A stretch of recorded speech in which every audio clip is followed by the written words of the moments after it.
వీళ్ళంతా మీ కుటుంబ సభ్యులా? బిజినెస్ పార్ట్నర్లండి. ఇది బెంగాల్లో బిజినెస్ నడిపిస్తారు. ఆ బాబాయ్ బీహార్లో, ఇతను ఉత్తరప్రదేశ్లో, ఇతను ముంబైలో, ఇతనేమో చెన్నైలో, ఇతను ఈ మధ్య ఢిల్లీలో దుకాణం తెరిచాడు. దేశం మొత్తం బిజినెస్లు ఉన్నాయండి.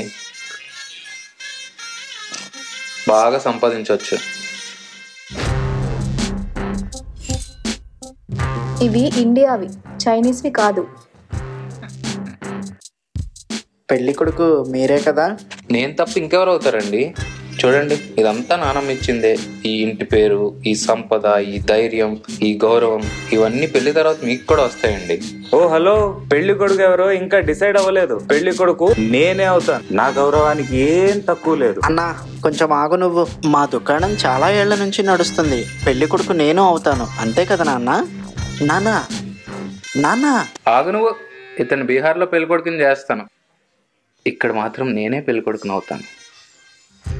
హలో బాబాయ్, మొత్తం పెళ్ళిళ్ళు మీ ఇంట్లో వాళ్ళే చేసుకుంటే మేము ఊరికే దుకాణం తెచ్చుకొని కూర్చోవాలా? ఓ అన్నా, పోయినసారి వేరొకరి మద్దతుతో మీరు పెళ్లి కొడుకు అయ్యారు, కానీ ఈసారి మీ దుకాణమే మీ పేరు మీద లేదు. మీరెలా పెళ్లి కొడుకు అవుతారు?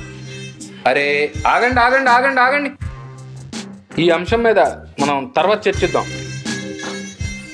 ఓ బాబాయ్, పెళ్లి కొడుకు మేనేజర్గా ఇతనే ఉంటారు. పెళ్లి కొడుకు చిన్నబాబే ఉంటారు. అవును, ఇది సరైన నిర్ణయం.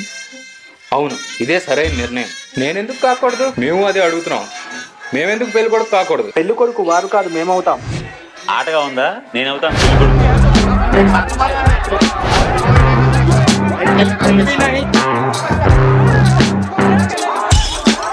పెళ్లి కొడుకు నేను అవుతాను. ఇంటి గురించి బాధపడకండి అంకుల్, పెళ్లి తర్వాత ఎలాగో ఇల్లు మనదే అవుతుంది కదా.